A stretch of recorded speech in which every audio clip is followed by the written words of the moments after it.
This is the WJTS News. In tonight's news, Memorial Hospital receives the Stroke Honor Roll Elite Gold Plus Achievement Award.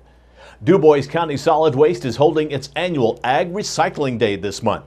And Zach Gruber talks with the DuBois County Humane Society.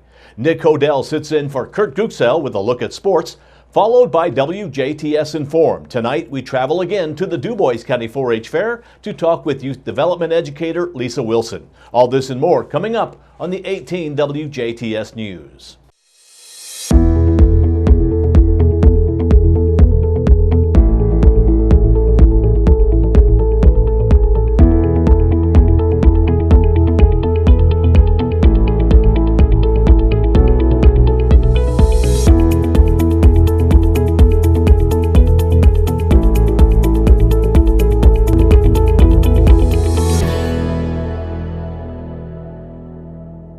Good evening, I'm Bill Potter with the WJTS News. Memorial Hospital and Healthcare Center has received the American Heart Association, American Stroke Association's Get With the Guidelines Target Stroke Honor Roll Elite Gold Plus Quality Achievement Award. The award recognizes the hospital's commitment to ensuring stroke patients receive the most appropriate treatment according to nationally recognized research-based guidelines based on the latest scientific evidence.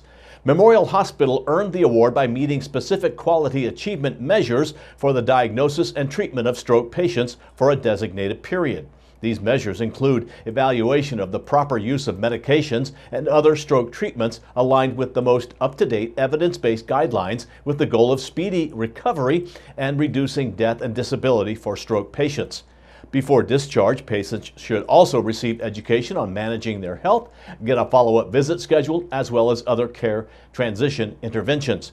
Memorial Hospital and Healthcare Center additionally received the association's Target Strokes Elite Plus Award. To qualify for this recognition, hospitals must meet quality measures developed to reduce the time between the patient's arrival at the hospital and treatment with the Clot Buster Tissue Activator, the only drug approved by the U.S. Food and Drug Administration to treat ischemic stroke.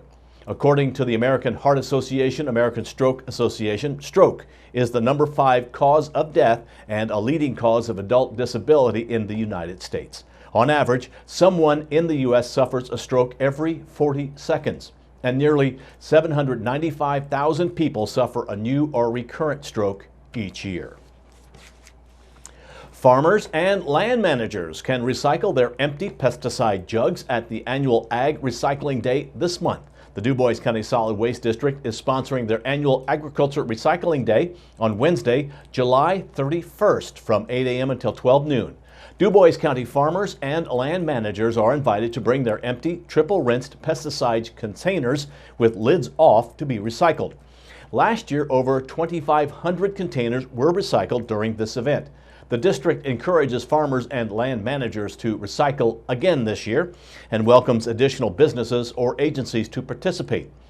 Drums of used oil will also be accepted during Ag Day by pre-registration only. Any farmers having waste oil that they need to contact the Solid Waste District with how many drums and how many total gallons they would like to recycle. Once registered, drums must arrive on pallets or be able to be easily slid onto a pallet. Drums will be emptied and available for pickup at a later date. No drums will be accepted without advanced registration. The event takes place at the district's process center located at 1103 South 350 West, just outside of Jasper. This is during regular public hours, so items that are accepted on a daily basis will be accepted as well. Farmers and land managers can call the DuBois County Solid Waste District at 812-482-7865, 482-7865, or check out their Facebook page for additional information on the event or stop by their booth at the DuBois County 4-H Fair. An Elnora man is behind bars after a domestic situation over a dog. The Davies County Sheriff's Office responded early Monday morning to a residence at 103 West State Road 57 in Elnora. A female complainant told deputies that 57-year-old Greg Goodhart pulled a gun on her during a domestic dispute over a dog. While arriving to the scene, deputies learned that Goodhart had returned to his residence on East Day Street but refused to cooperate with police. Through the investigation, authorities learned that 3 juveniles were present at the time of the incident, as well as another adult male subject, 28-year-old Andrew Sanders of Elnora. The Daviess County Strategic Response Unit executed a search warrant and took Goodhart into custody without further incident. The 3 juveniles who were present at the time of the incident were unharmed. Sanders was located hiding in a crawl space. Goodhart is booked into the Daviess County Security Center on a level 5 intimidation with a deadly weapon. Ferdinand police were called to an accident at the intersection of east of State Road 162 and Industrial Road South Monday afternoon. A semi driven by 59-year-old Johnny Keister was making a left turn pulling onto the parking lot of Circle A. A 2015 Mitsubishi Mirage driven by Rosemary G. Park was waiting at a traffic light behind other vehicles.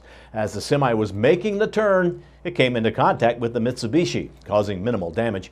Keister says he didn't see Park's car before he struck it. The semi driver accepted responsibility for the accident and damages. Both drivers were wearing seatbelts. There were no injuries reported.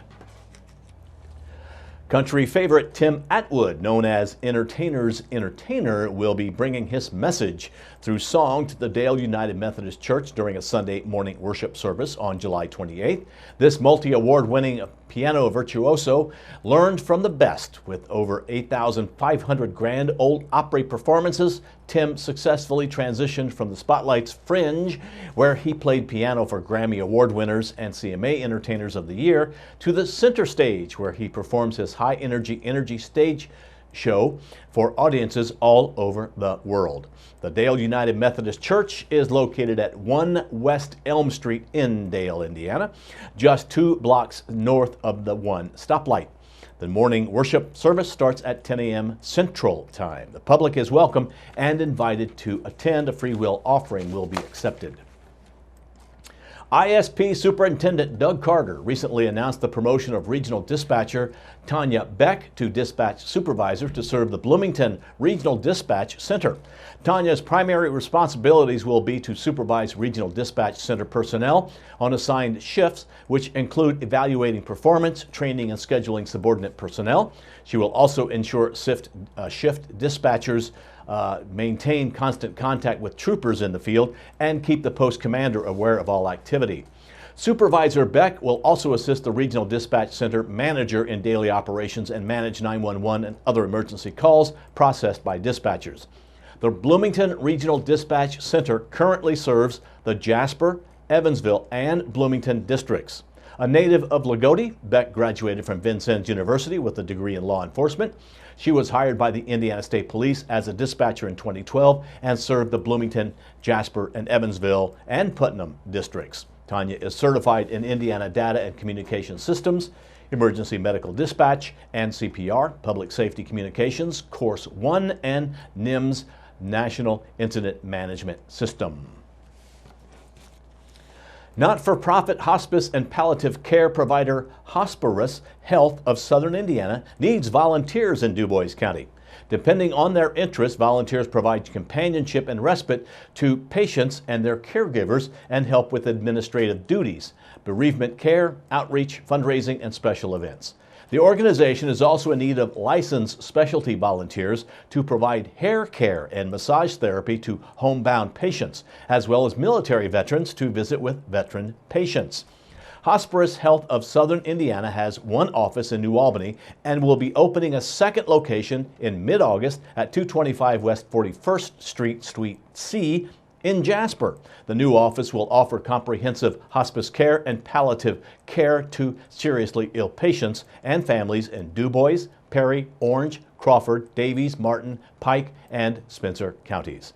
Hospice Health carefully selects volunteers and provides them with comprehensive training specially designed to meet the needs of patients and families. Volunteers must have available transportation and complete training and an application process. To learn more or to set up a date for training, contact Vanya Gresham, volunteer manager at VGRESHAM at Hospice. Hospice is spelled HOSPARUS.org, or call 812-542-2809, 542-2809. Volunteer applications are also available online at hospicehealth.org. www.duboiscounty.gov/volunteer. That has been a look at your local news. Stay tuned. Zach Ruber pays his weekly visit to the Dubois County Humane Society. Then it's your local outlook and weather forecast on 18 WJTS. Local people watching local people.